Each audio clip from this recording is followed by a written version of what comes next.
সবই আছে। আইসক্রিম বিক্রি করেন না? আইসক্রিমের দাম কেমন কি রাখেন? দেখে এদিকে দেখাতে বন্ধু। আইসক্রিম কি কোন আছে, চকবার আছে, অনেক রকম আইটেম আছে, একটু জুম করো। ভাইয়ের নাম কি? আপনার নাম কি? রাত। আচ্ছা আচ্ছা, আপনার আইসক্রিমের এটা কি বডি রেটে রাখেন না এক্সেস কোনো দাম রাখেন? বডি রেটে রাখেন, সেম দাম না?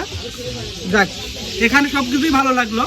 এখানে এসে দেখলাম যে সব কিছুরই সেম দাম আছে। কারণ অন্য অন্য পর্যটক এলাকায় গেলে দেখা যায় বডি রেট থেকে অতিরিক্ত দাম রাখে, এখানে এই সমস্যাগুলো নাই। আপনি কি এখানে দোকানদারি করেন নাকি? এখানে আমার দোকান। আপনি কিসের দোকান? কসমেটিকের দোকান। আচ্ছা, আপনার কসমেটিকের দোকান। ব্যবসা বাণিজ্য কি অবস্থা এখন? মোটামুটি চারিদিকে পানি, তার মাঝে হলো লোকের কোনো ইনশাল্লাহ অভাব নাই। অনেক দর্শনার্থী এখানে আসে, কয়েক জেলার থেকে দর্শনার্থী আসে।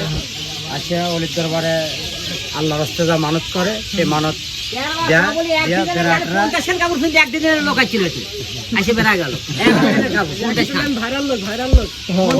একদিন এসে খবর বেড়া গেল।